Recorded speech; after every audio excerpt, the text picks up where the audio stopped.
So welcome everybody to the sixth webinar of the movement of European Rural Parliament Youth. First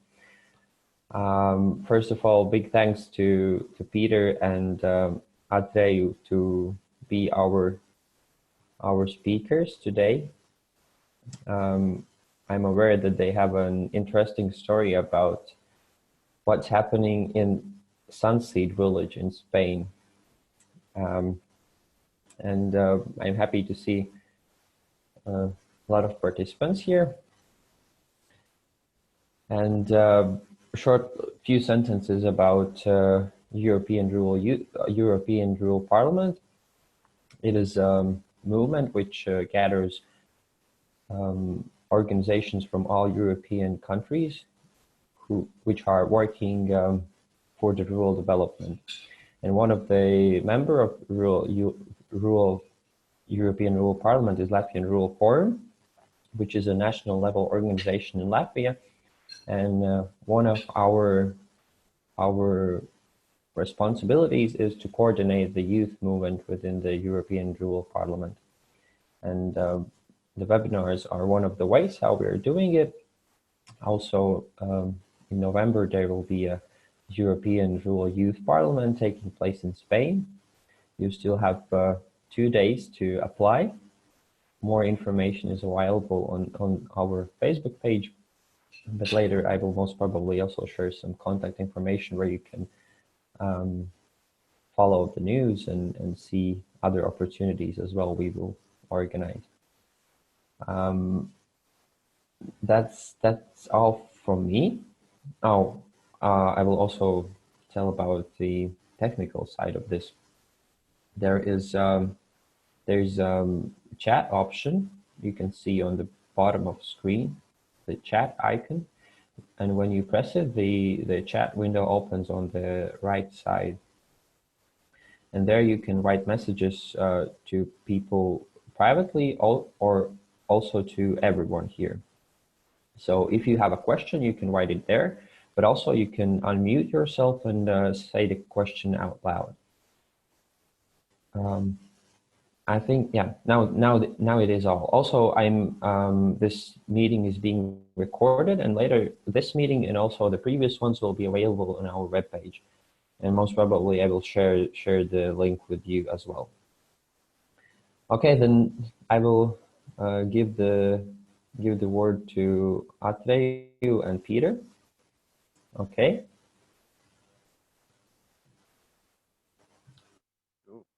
Oh, thanks everybody for joining in.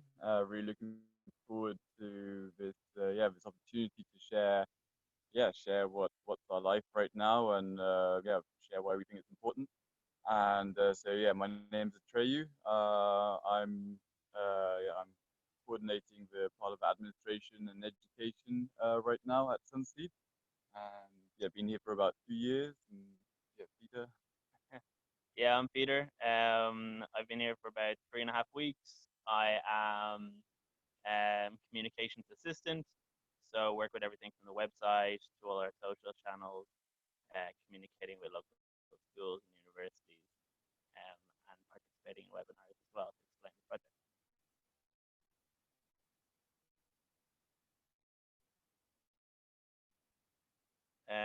So I think we'll start off by just giving you a brief overview of Seed. We have a presentation here that we're going to share. And yeah, if there's any questions throughout, just pop them in the chat and we can get to them at the end. Yeah, I think the sign has been referred my crew. So can you actually hear me? Can you give a sign if you hear me? Yes, we can. I can hear you, but there are some disconnections from time to time. Yeah, disruptions, but I don't think there is anything we can do for that. We just have to be patient and listen carefully.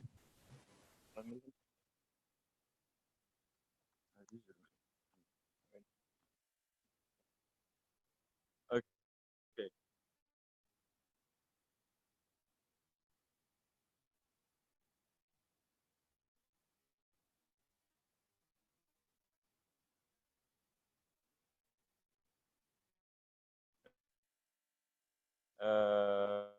Okay, so yeah, I'm just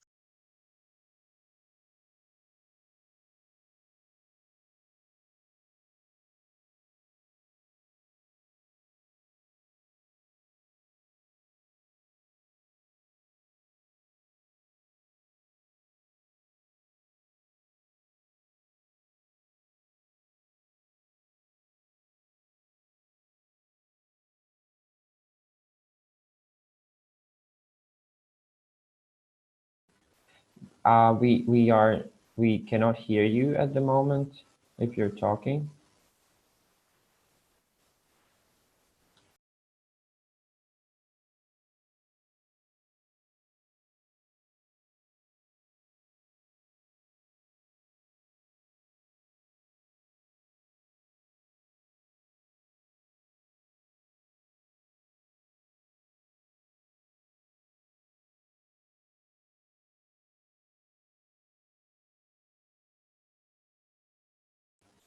After you need to unmute yourself when you're talking. We cannot hear you. okay. So yeah, we're here. What you can see is the zone of Carsten-Jessos. It's like a natural area, and so we're very close to Cabo de Gata. So we're in the southeast of Spain. So you can see in the on the map in the corner here, we're near Almeria. So we've got the desert of Tabernas right near us, and yeah, zooming in a little bit, this is how it looks like in our area. So it's a very arid area. I guess even screen is still hanging. Here we go. So yeah, this is how it looks like usually. So you can see there's a lot of erosion going on here. So it's a very sandy soil, which yeah, doesn't hold the water very well. That's why it's important to try and get like a plant cover to kind of hold the water and to stop erosion, which is yeah one of the main challenges here in this area. You can see the landscape is very much dominated by like scrubs and bushes and yeah, very plants which are resistant to water shortages. And yeah, here are some more images. So you can see, yeah, it's very dry, not many trees. The rate of survival is very low. Here you can see a mine of gypsum. So they make gypsum for making plaster, for building, for example, and that's one of the main economies in the region of Almeria. Yeah, just because of this mineral can be used very well for building, and it gets extracted in a large scale all over the region. This one's just near where we are, and yeah, it's one of the main, historically seen one of the main economical forces in the region. And next to that is a Mar de Plástico, the ocean of plastic, which you may have heard of before. It's yeah, quite drastic.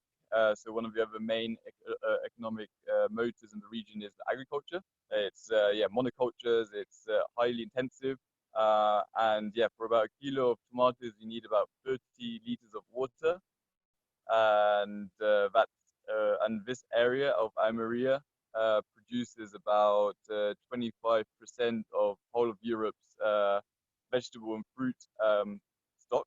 So yeah, it's quite contradictory that the area with the least water is producing the most food in Europe. So yeah, it's not very sustainable. It's depleting the water resources,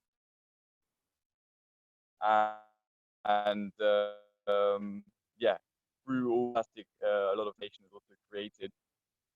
You can actually, it's a huge area. This picture isn't enough to show how big it really is. So yeah, have a look on Google Earth, for example. Look at to the southeast of Spain, Almeria region, and let's zoom out, zoom out, zoom out, and you'll see that actually from yeah, from kilometers, you can even see it from out of space. That there's just this white little corner in Spain, which is all just covered with plastic.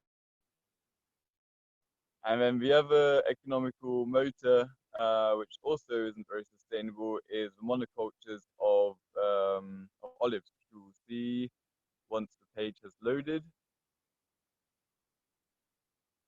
So yeah, this is plantations of olives, super intensive.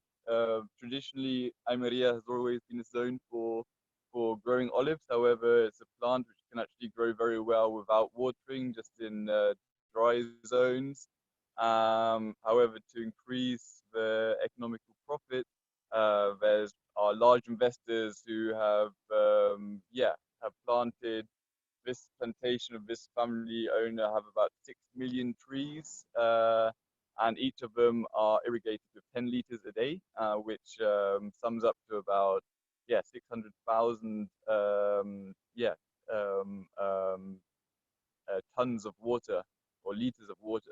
No, 600,000 tons of water. So six, now I'm getting mixed up again myself. But yeah, a lot of water. a lot of water, yes. And that's in like a semi-arid region where there's not a lot of water. So that's depleting the aquifer, the groundwater of our area, and in total about 35,000 people are suffering from the effect of especially this plantation. But more we were bringing that to a legal level as well, because a lot of the boreholes are illegal, and the constitution of Andalusia also says that first the people, then subsistence agriculture, and then industry.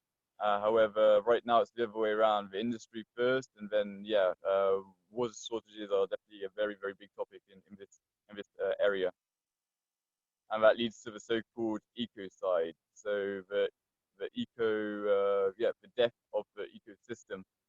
You can see here one of the huge tanks where water is captured, and so this is the effects on our particular village. So Los Molinos de Rio Aguas is the village, and Sunseed Technology is a project within this village. So the water comes out through the earth and comes out through these manifolds. These manifolds were built about 2,000 years ago. The Romans were involved with this, and then passed on with the Arabs, and there's been a big history in this village. And Los Molinos de Rio Aguas also means the mills of Rio Aguas. However, there used to be 5 mills in this village, hydroelectric and a hydroelectric plant. But now, the village got abandoned also because the water levels were getting so low that it wasn't possible to power the mills. In the 60s, then it got started to get rehabilitated, and Sunseed came in 87, 86, 87. So this is the village. So on the picture here, you can see just like how. So here you can see the water levels, and here it's very dry on the other side. There's only 4 years difference. And a similar picture is have a look at the village Cochar, which is very close to Los Molinos de Aguas, and how it's developed in the last years.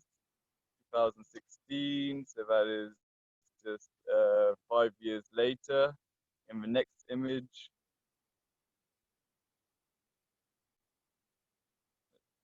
so you can see quite a significant difference. Just once again, the comparison.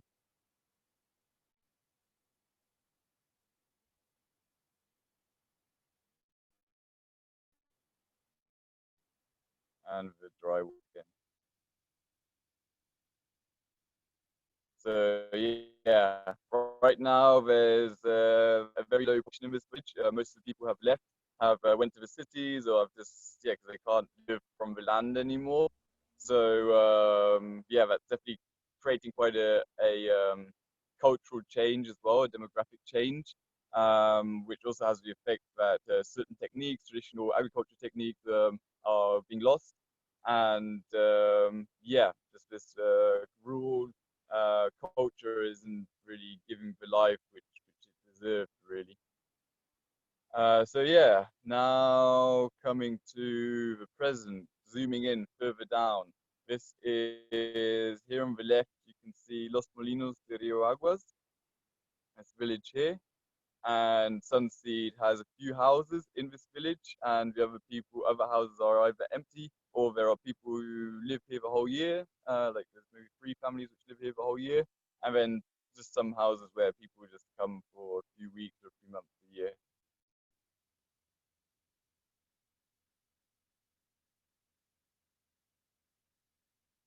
Coming to the next image. So yeah, this is another view. So we're actually in a little bit of an oasis. So the water is still running. That's why it's relatively green here, as you can see. And we have this little pool, which is great for swimming. Because in the summer it can get really hot here. I think we definitely hit the 40 degrees mark at some point this year. And it's a long summer, which is nice, but yeah, without water it's not that nice. So it's really important to have this little pool, and yeah, we can use the water for irrigation, and it's really, really beautiful. One of the last oases in the region. So I'm just going to share some more images.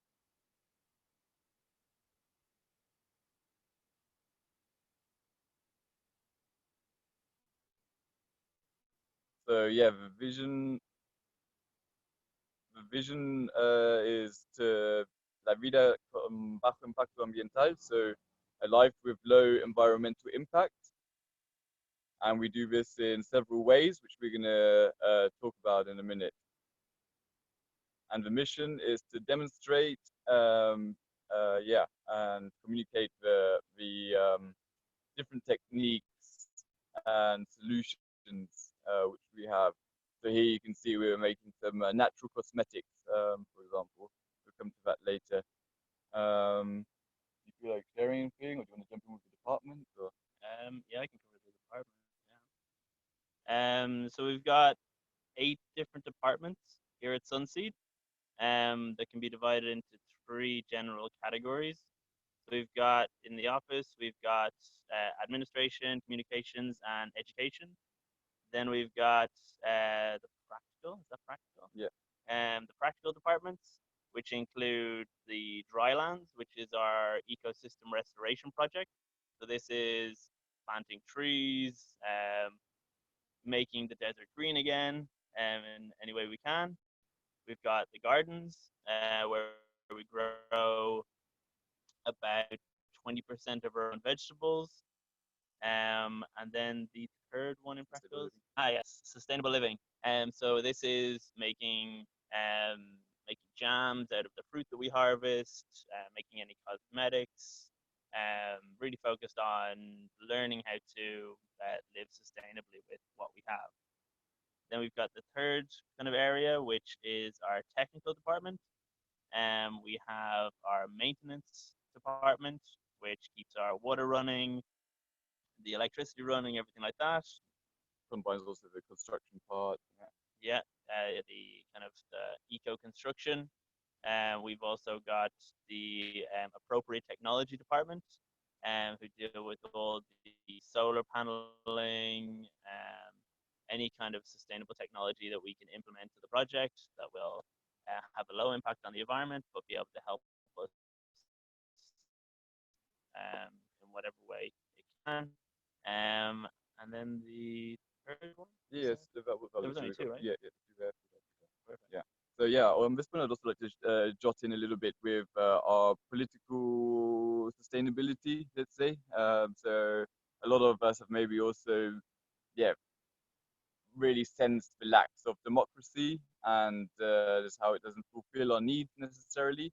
And so we try to, take tools from sociocracy. And one of them is, we divide in teams and departments to then have their own domains and their own range of responsibilities and decision making.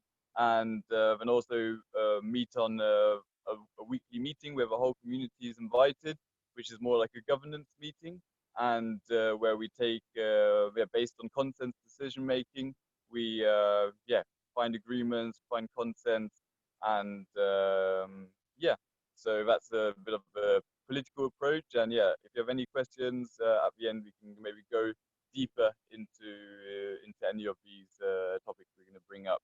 So that focuses a bit on the education, also the social aspect of sustainability. And yeah, it gives a great opportunity for people to learn that there are alternatives, and it's not just always one way or the other, but there's always ways of making compromises, and which is more sustainable because people feel more connected to the decisions and more accountable for what I did. So yeah, do you want to go into the departments once again, talk about more in detail what gets done? Sure. So, like I said, in the office we have three different departments: administration, communications, and education.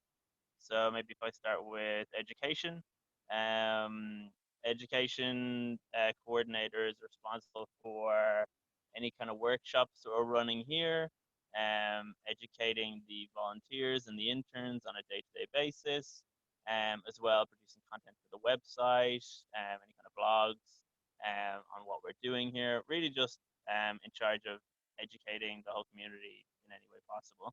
Then we've got the communications department, which I'm working in. So we're responsible for both internal and external communication.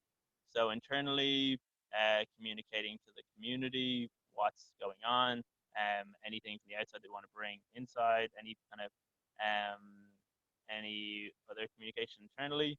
Then externally, we manage the website, posting on all our social channels, really trying to build awareness about what we're doing here and trying to include as many people as possible to bring them to Sunseed so they can experience and learn in a sustainable environment. And then we've got administration, which Atreya is in, and administration manages all the day-to-day runnings of the office, be it the finances, the bookings, any other kind of, there's a Legal whole list of requirements. things. Yeah. So that's also dipping in a bit into the part of the guy education, which is economical sustainability. So our main pillars is the volunteering. So it's learning opportunities. We actually try to go around the word volunteering because traditionally, volunteers don't pay for their stay or for their work. However, here we are a non-profit organization, and we rely on the contributions from the volunteers to be able to finance their stay. So if you're a long-term volunteer, it can be up to it can be about €98 at the moment per week, and there you get full board and lodge. So it's organic food, everything's organic, everything's most of it's local, and you get the education you'd like. So every morning we have a round of tasks where everybody can offer what they're doing. So usually it's the coordinators, and they would then, and you can join in to whatever you like to. Okay, so yeah, we just to finish this off. So there we try to live in awareness of our needs. So we just consume what we need really, and just try to create awareness through this and create sustainability in our economy by just seeing, okay, what do we need and what's the most resourceful way of meeting this need. Um, yeah, like for example, if we want a celebration, we're not going to go to the next city and go to a disco or something, or go to a pub.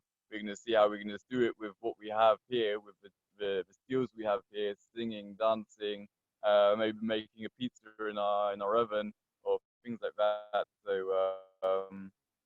that's the way how we approach that. Okay, back to you. Sorry there. All right. So this is dryland. Yeah. Okay, so just to give you an overview of the drylands or ecological restoration, this is one of the main reasons why Sunseed was founded here in the first place 30 years ago. There was a project called Regreening the Desert. Green Desert. Yeah. Green Desert, that's the one. And it's all about planting trees and shrubs in the desert to eventually get them back to a kind of a living ecosystem. And we're continuing this work by So on one side of our valley, it's quite green because we have water being pumped up by our ramp pump. But on the other side, it's quite dry and arid, like you saw in the previous pictures. So what we're doing at the moment is replanting shrubs and trees in this area. We're also building, as you can see on the screen here, some walls made out of caña. And this is to stop the water from eroding when we get our rainy season, so that all the work that we're doing won't get washed away in August and September. Um, as well, yeah, these are some pictures of us. Oh yeah, I think it's loading now. Um, we do a lot of work replanting the area, flattening out plateaus so that when it does rain, the water is captured on these plateaus and doesn't erode the valleys in between. And this also gives us a stable platform to build or to plant on as well. Um,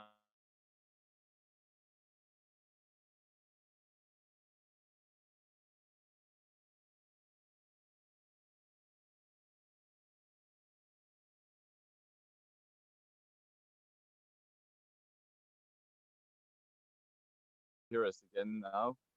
Hope you can hear us again now. We just got dropped, but I think we're back here. Yeah. Let's see if there's any more. Yeah. Yeah. We can go to the ecological. Yeah, this is also part of the ecological dimension of Gaia education, of the holistic approach to sustainability. And yeah, this is one of the most our most demanded and most lively departments right now.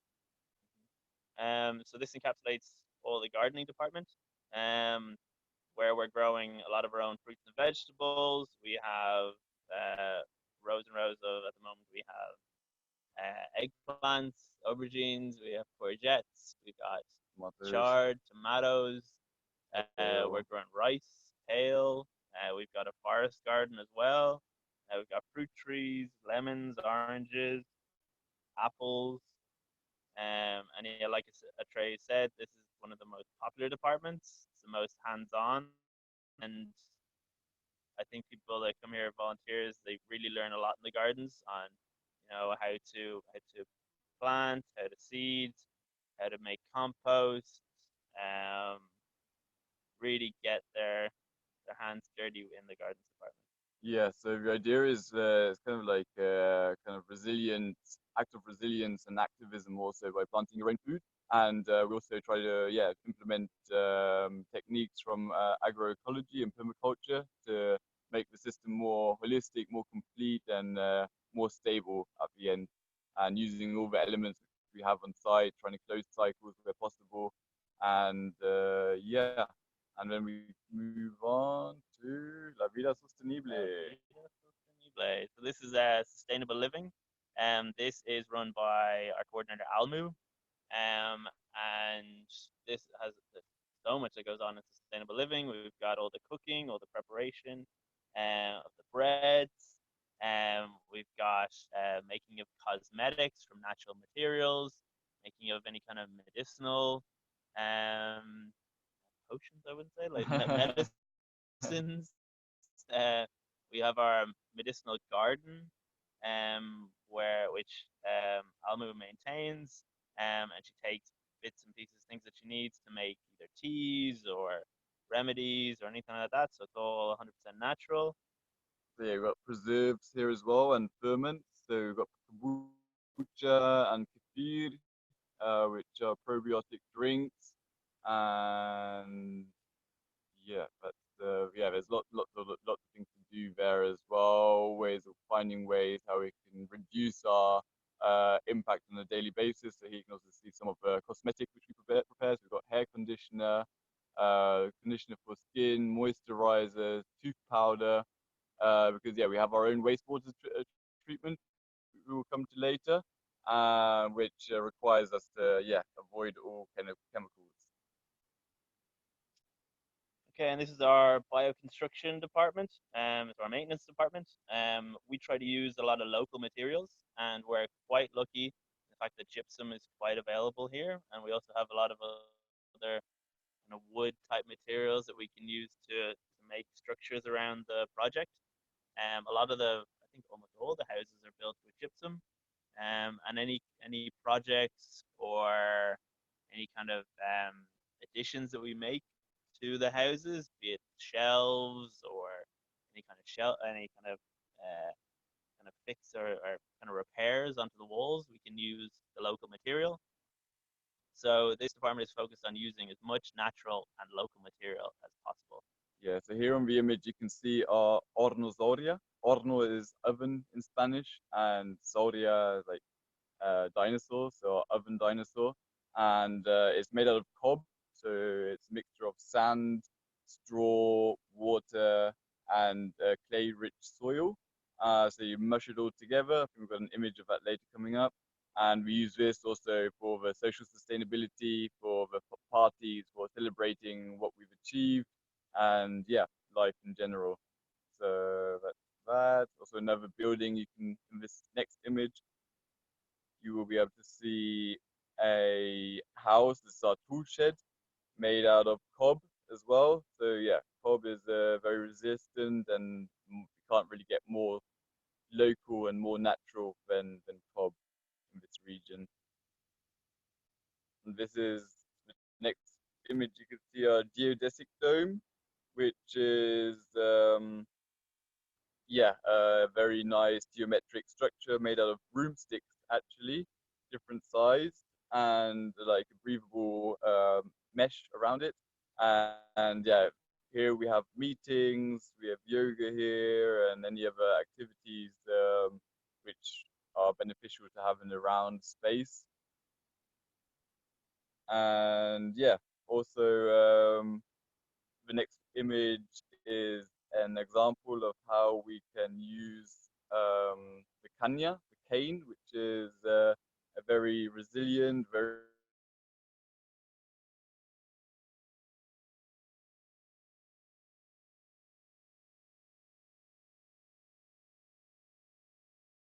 back.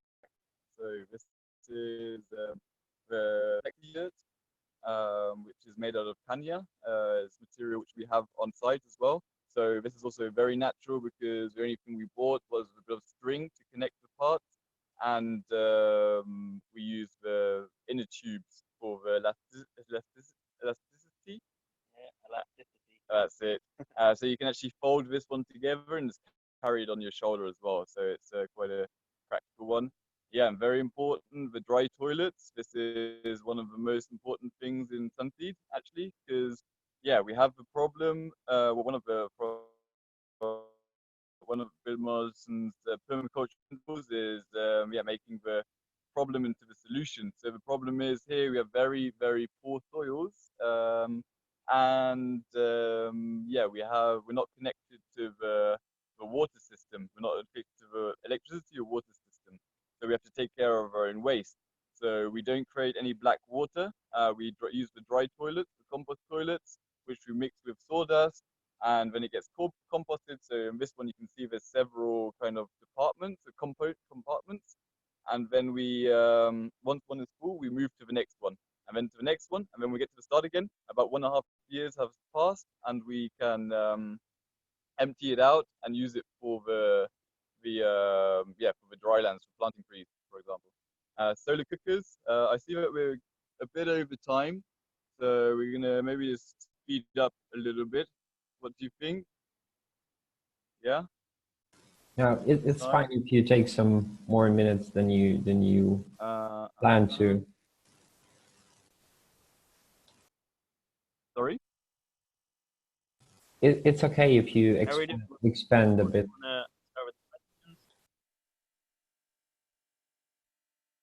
Yeah, okay, maybe just run through and then we get to the questions. So these are solar ovens, so you can cook yeah, on these, a parabolic oven and the solar oven. You can just ask more questions if you're interested in this later. Masonry stove, which helps us to use the gases of the oven, so we can heat it, use this heat.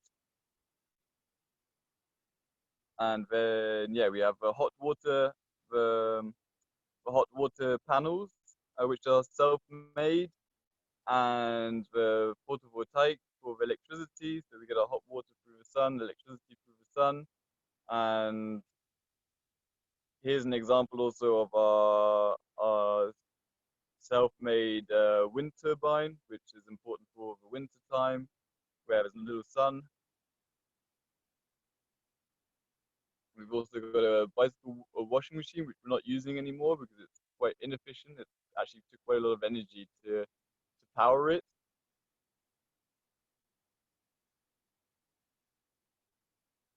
And moving on, there's like a bicycle blender. So you got the blender here. You put your fruit in it, and then you can, power it with your own legs. It's usually quite fun at the markets.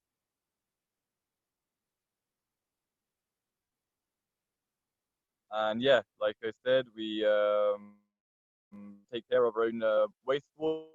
So the grey water runs through horizontal and vertical beds. Right now we're using also a vermicompost system, which is very interesting to learn about, which helps us break down the pathogens in the grey water. This is the ram pump, which Peter was mentioning earlier, which just with basic physical principles and no use of electricity can pump up the water until the highest part of the village, and then this water is then distributed to the different houses at certain parts of the week. We also have courses, which is part of our financial sustainability. And here you can see the dome from the inside. This is a permaculture course, which we're having here. Guided tours.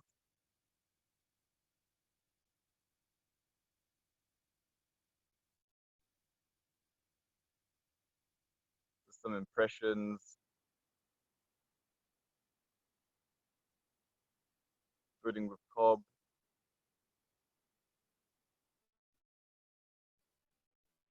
Yeah, you can see the cob stomping here at the bottom of the screen. Yeah, it's really fun. Just be stomping around with the feet in the mud and let the inner child come out.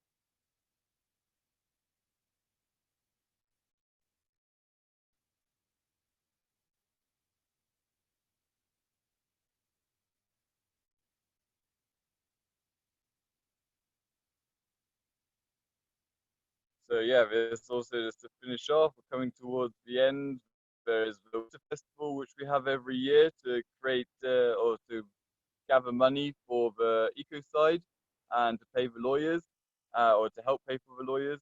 And these are just some impressions. So yeah, if you're around in March, April, usually around the 20th of April, then come around. It's really good fun. We have information desk, we have music, we have self-made food, we have workshops, and some bands, local bands playing.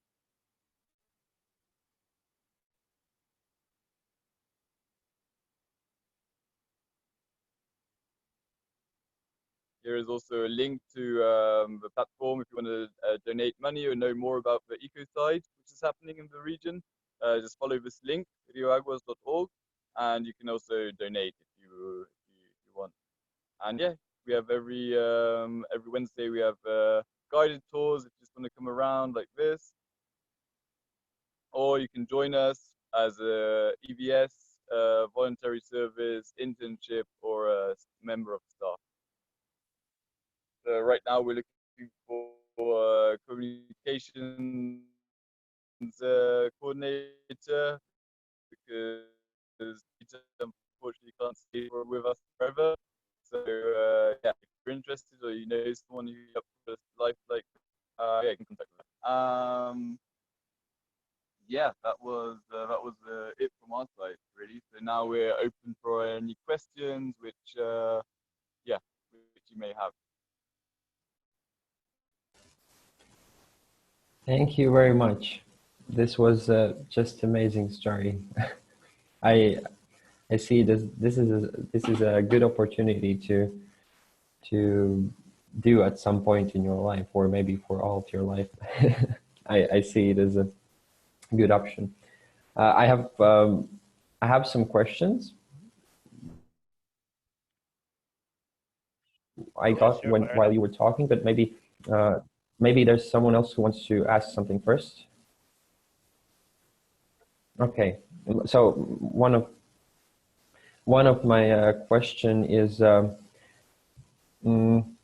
in the European Rule Parliament, one of the workshops will be about destructing the bubbles, and we will talk about how new incomers in the local communities communicate with the people who already live there. And can you please explain a bit more? Are this really village very far away from other places, or are there any locals in the area who you need to communicate with? And if the locals are there, what is the attitude towards your movement? Okay, so yeah, there Are they are. supported? So the next village here is about 7 kilometers away from here, so it's relatively short. Thorbas, it has about maybe 5,000 people, so it's quite big village in my opinion. And yeah, we try to engage with them in the sense that yeah, the water festival is definitely the biggest influx of people from outside here, where you have the educational activities and yeah, also Wednesday tours. There's a great opportunity to mix with the people or tourists coming in, learning about it. Talk. We have like 1.5 hour tour around the project and explain more or less what we've now just kind of explained in short. And yeah, so the Sunseed has quite a long history. I mean, it's like 33 years old now, and so it's a lot of things have happened. A lot of people have come through. As you know, you might have known, we're quite transient community. People come and leave. They come to learn, and then they leave to yeah to teach and to implement their learnings here. So there's a lot of movement of people, and which is good because that's how you can make the snowball effect really. Um, However, yeah, in the past, like there is a certain kind of judgment also from some villages, especially the older villages from Torbas, who just think, oh, we're just here, just relaxing, enjoying the good life, and not really aware which impact we have or what we're actually doing here. So it's a mixed feelings about Los Molinos de Agua and about Sunseed in particular. Does this answer your question, or is there something more specific you'd like to know? Yeah, I think you answered the question. So the general feeling is that there are both opinions in the air, some support and there are also some doubts, right? Yeah, exactly. Yeah, the most important, we really do try to reach out to the Spanish people as much as possible, also keeping like peak oil in mind.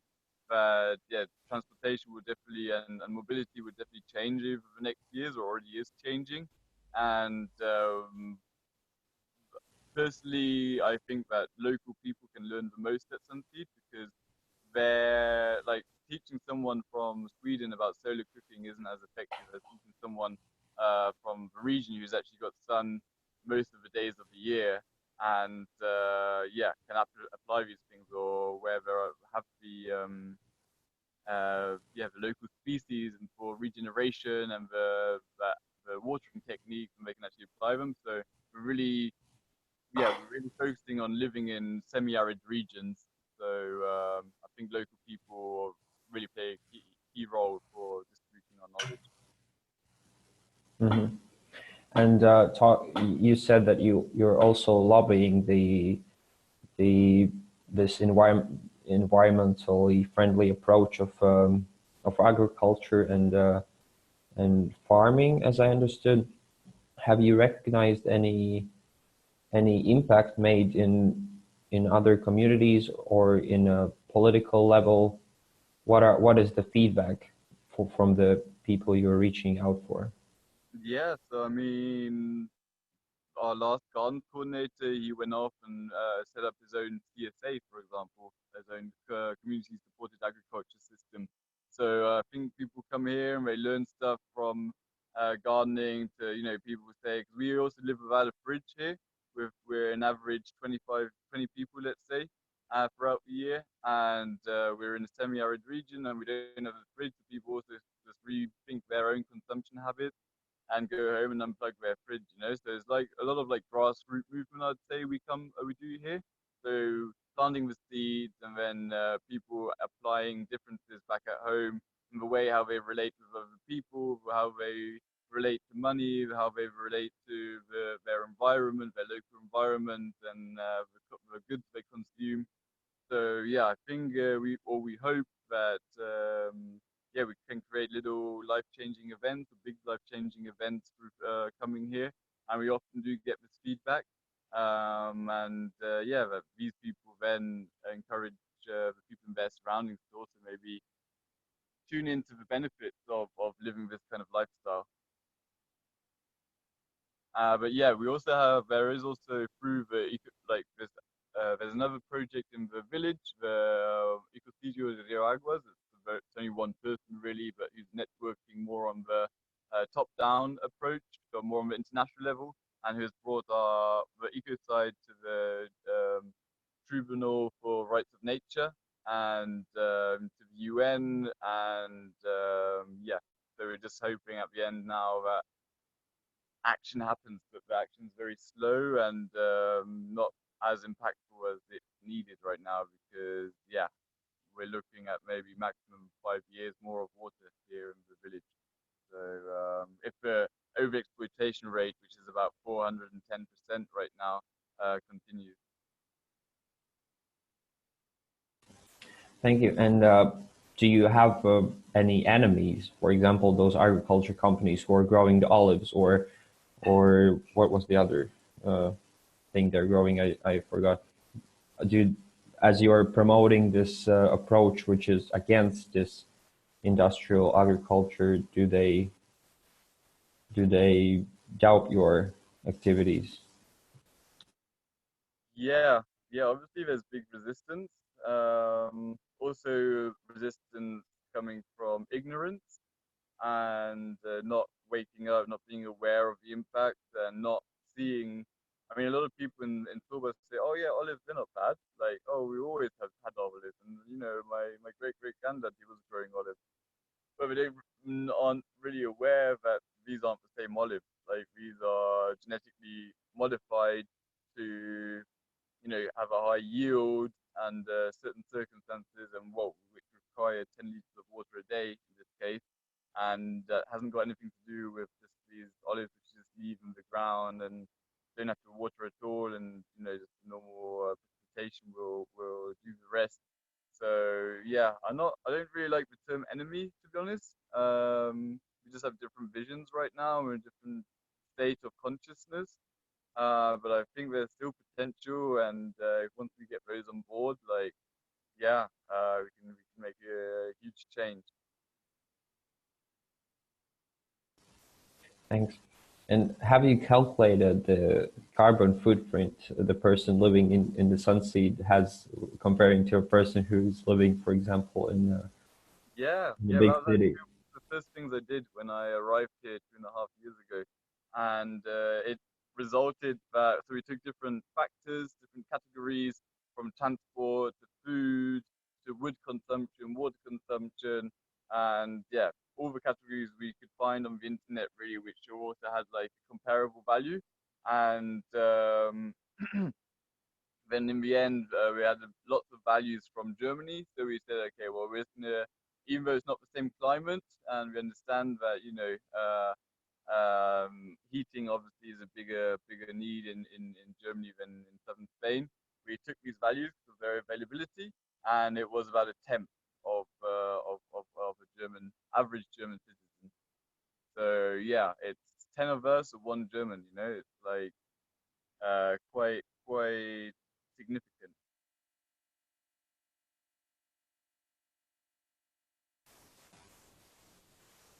Yeah, that's impressive difference.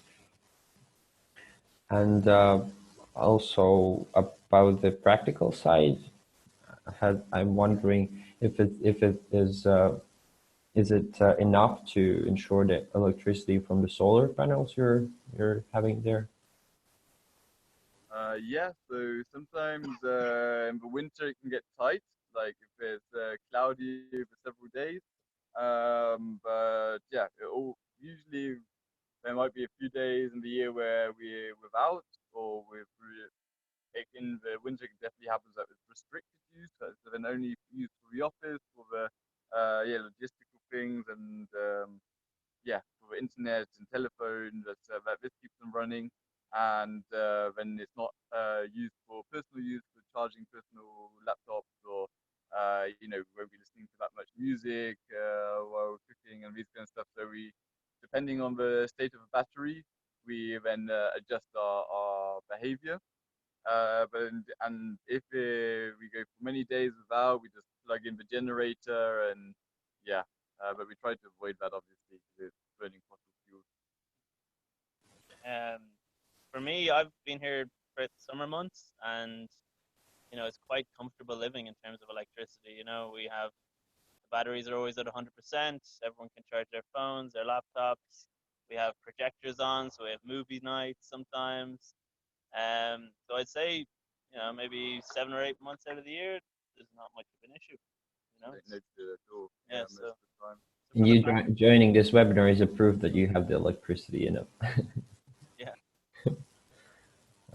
Maybe you have some questions, Anu, or anybody else who's still here? Okay, then maybe the last question for me is about, can you explain again the way how people can participate? What is the profile of person who can participate in this movement, the age or the skills you have before? You mentioned some kind of participation fee, but also that there's an opportunity to participate as an EVS volunteer.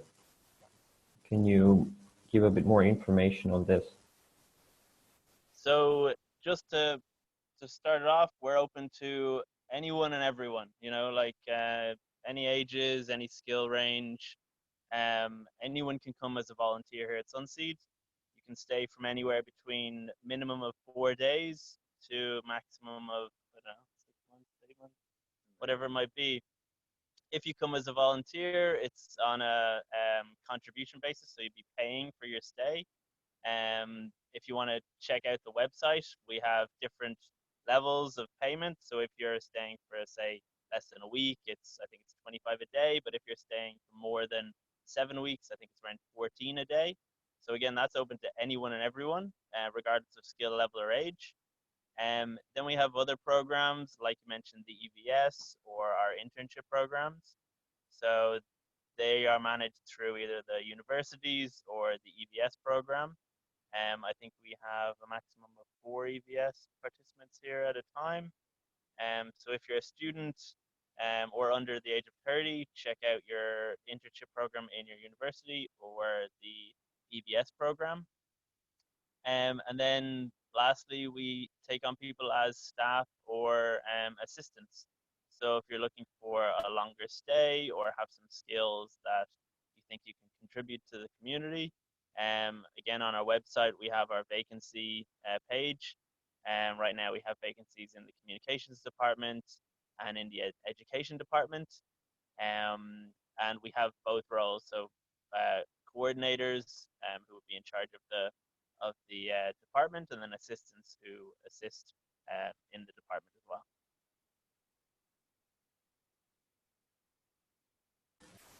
Thank you.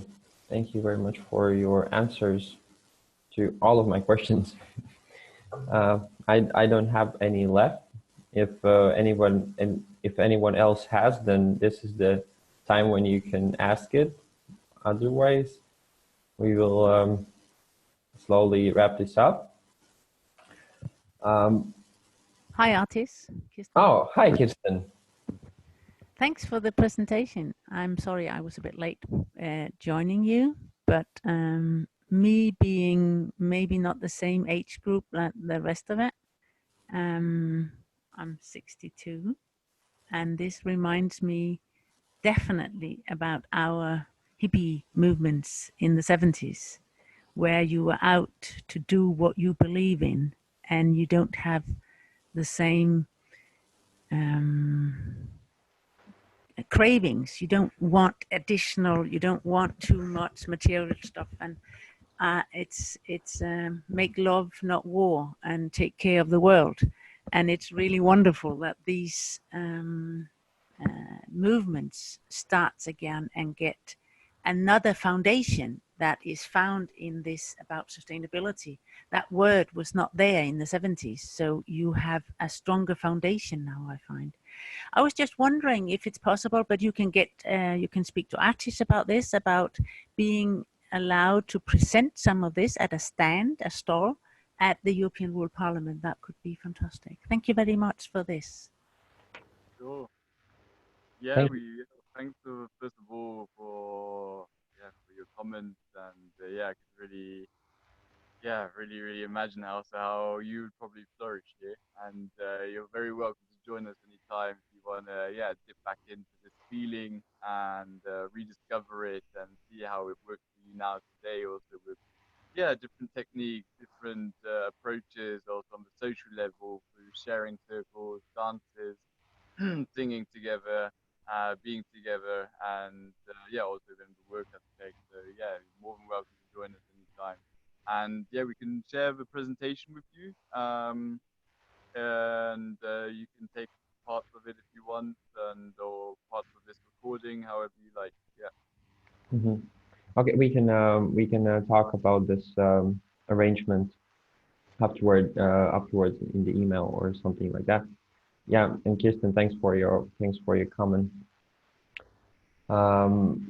And thank you, Peter and Atreyu, for sharing today, and thanks for what you're doing in general there. I think this was an inspiration for me as well, and I invite you all to follow the European Rural Parliament Facebook page and the Facebook group, where you can stay tuned about the news, and also I will post the recording from this webinar. Well, Kirsten? Yeah, I was just wondering if you want a short note on this. In the we have a newsletter coming out in 2 days' time.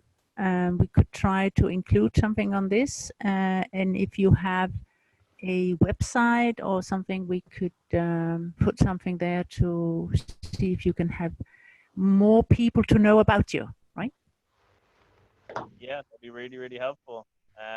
Again, we can send all our website link, our Facebook link, our Instagram, all to artists as well. Mm-hmm. Share with you afterwards. I think that'll be the best. Yeah, and I can write a little article for the newsletter as well. Brilliant, great. That would be perfect. Thanks, Atish. Thank you very much, artists, for organizing this, and thank you everyone who attended. I hope you got hope you got something from the presentation. And again, Sure did. thank you for having us. Your curiosity, most important. Thanks for giving us inspiration of where to go next year. That would be fantastic. Thank you. Yeah, exactly. Brilliant. Looking forward to meeting you guys. Me too. We have something in the chat. Oh, there's thank you from Laura as well. Welcome, Laura. Okay, hope that we will keep in touch and maybe meet again. But for today, it is all. Thank you very much again, and Enjoy your day. you too. Have a nice week. Thank you for everybody. Have a nice week. Bye-bye. Bye. Thank you. Have a nice life. Bye. Thanks, Kirsten. Bye. Bye-bye.